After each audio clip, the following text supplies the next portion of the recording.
हमारे प्यारे दोस्तों, मित्रों और साथियों, सादर नमस्कार। हमारे इस YouTube चैनल वीडियो में और फेसबुक वीडियो में आप सभी दर्शकों का हृदय से स्वागत है। मैं हूं आपका इष्ट मित्र दोस्त मिस्टर शांतिलाल डंसेना, बड़े डुमरपाली, रबड़सन, खरसिया, जिला रायगढ़, छत्तीसगढ़, भारत से हूँ।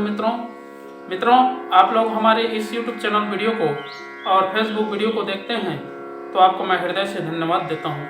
अगर आप लोग हमारे इस YouTube चैनल वीडियो को पहली बार देख रहे हैं तो आपसे मैं पुनः निवेदन करता हूँ, इसको सब्सक्राइब जरूर कर दें। बेल आइकन का जो घंटी है उसको भी क्लिक कर दें और विशेष रूप से ऑल ऑप्शन का चयन करना होगा, ताकि हर रोज़ जो नए वीडियो डालते हैं उसका नोटिफिकेशन सबसे पहले आपको उपलब्ध होता रहे। शुरू से अंत तक जरूर देखें, सुने समझें, अनुभव भी करें। मन कहे उचित लगे, अच्छा लगे तो आप हमें एक लाइक जरूर दें और इष्ट मित्रों के पास शेयर भी करें। अगर कोई विशेष संशोधन करना है तो आप हमें कमेंट बॉक्स पर सूचित करें और आगे भविष्य के लिए मार्गदर्शन भी दें। आपका दिया हुआ मार्गदर्शन हमारे श्रेष्ठ जीवन का आधार है। मित्रों, संपत्ति हर कोई कमाता है, लेकिन उसमें सदा सहायता का होना जरूरी है। अगर हम संपत्ति उपार्जन में ही अपना अमूल्य समय को खो देते हैं तो फिर सदा सहायता हमें प्राप्त नहीं होती है। अगर आवश्यकता संपत्ति की उतनी नहीं जितनी कि सदा सहायता की आवश्यकता है, अगर हम सदा सहायता को महत्व दें, हमें सदा सहायता जो है हिल मिल कर रहना सिखाती है, मिलजुल करके बांट करके एक दूसरे के सुख दुख को परिमार्जित करने की बोध कराती है और अंधकार से प्रकाश की ओर ले जाती है, मृत्यु से अमृत की ओर ले जाती है और असत्य से सत्य की ओर ले जाती है। अगर हम सदा सहायता का वर्ण करते हैं और जो उचित संपत्ति है उसका उपार्जन करते हैं तो जीवन माधुर्य गुणों से भर जाता है और वैकल्पिक साधनों का परिपूर्ण विकास होता है। मित्रों, जब तक हम अपने अंदर सदा सहायता का भाव उत्पन्न नहीं करते हैं तो जीवन में चाहे अगाध संपत्ति कमा लें, उपार्जन कर लें, सब निष्क्रिय हो जाती है। क्योंकि जितने भी संपत्ति उपार्जन करते हैं सब इस भौतिकवादी दुनिया में आदान प्रदान करने के लिए होता है। वस्तु स्थिति में कोई आनंद की अनुभूति नहीं होती है।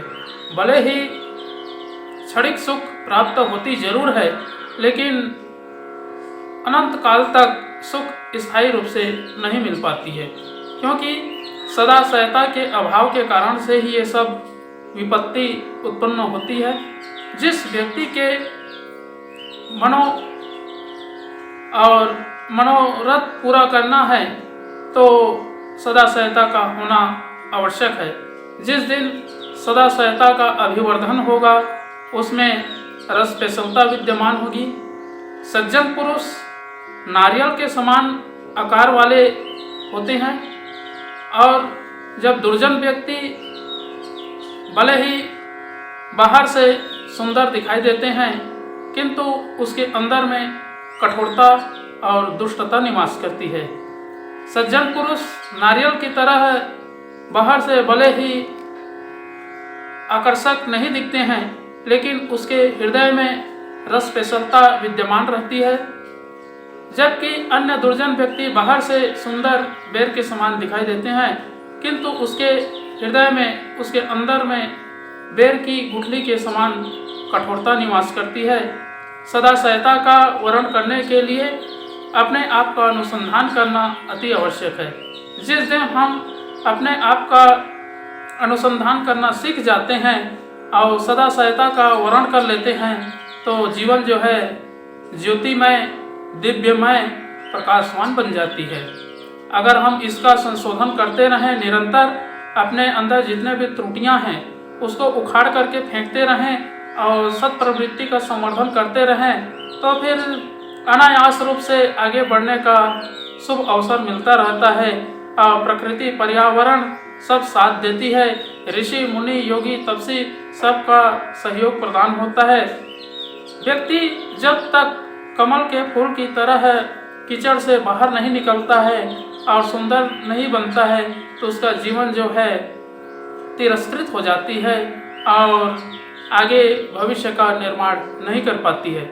मित्रों, इसलिए सदा सहायता का होना अत्यंत आवश्यक है। जिस दिन हमारे अंदर समभाव और हर प्रकार के स्थिति परिस्थिति का अन्वेषण संशोधन करने की क्षमता विकसित होती है, उसी दिन से हमारा जीवन की शुभारंभ होती है और हम महामानव देव मानव बनने की जो उत्कृष्टता है उसका परिपोषण करते हैं और आगे समय का भविष्य का जीवन का सदुपयोग करते हैं।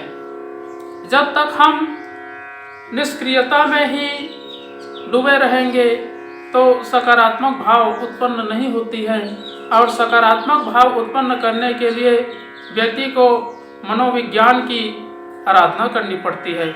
जिस दिन मनोविज्ञान अपने अंदर अक्षुण्ण भाव से प्रस्फुटित होती है, उस दिन हर एक शब्दों का, हर एक रहस्यों का, हर एक तथ्यों का अन्वेषण करता है और बुद्धि से तोलकर अपना जीवन को अनुसंधान करके आगे बढ़ता है और भविष्य को साकार रूप बना लेता है।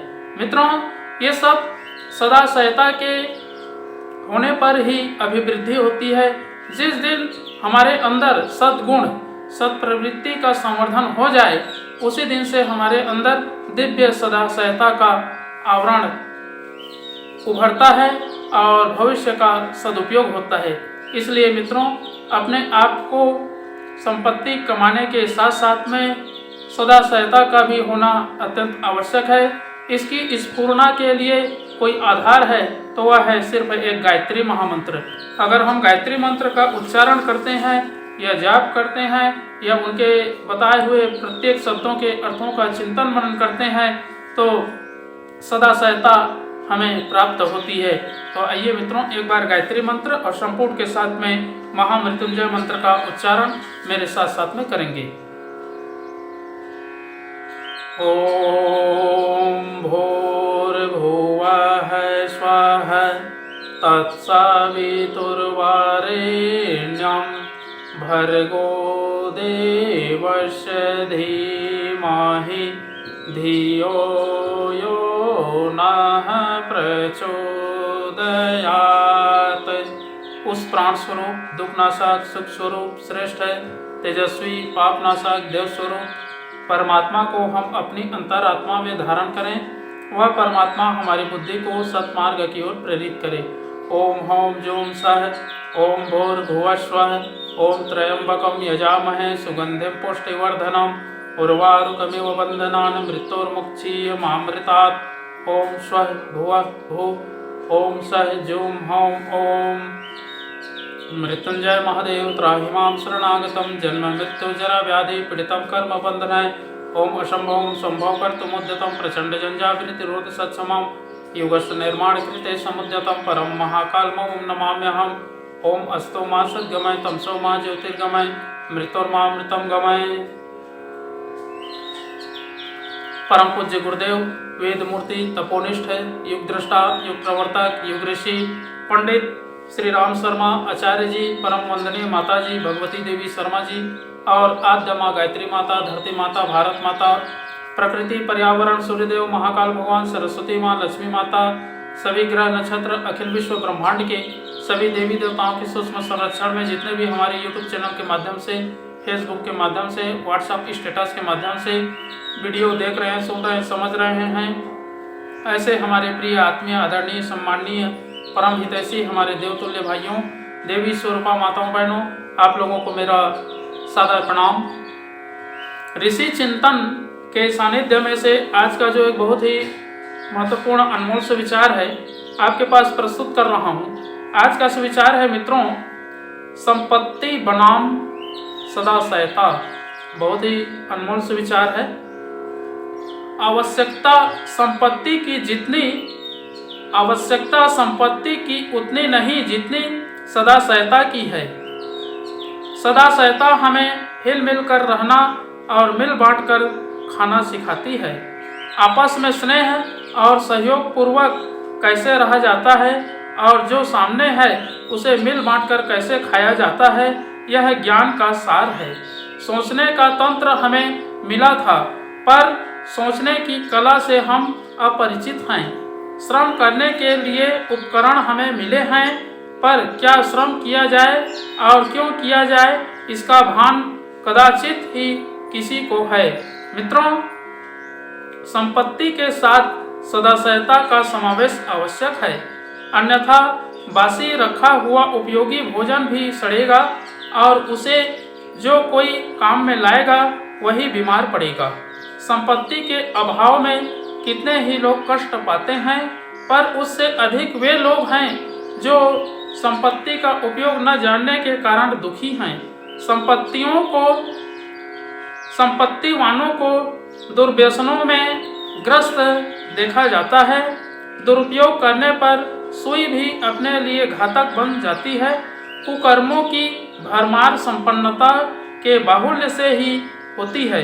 इसलिए संपत्ति से कहीं अधिक सदाशयता की आवश्यकता है। केवल सदाशयता की सहायता से जिंदगी हंसते हंसते कट सकती है, किंतु केवल संपत्ति अपने और दूसरों के लिए संकट खड़े करेगी। बहुत बहुत धन्यवाद मित्रों। अगले बार नए विचार लेकर के नए वीडियो के साथ में आपके पास फिर प्रस्तुत होंगे। सादर नमस्कार।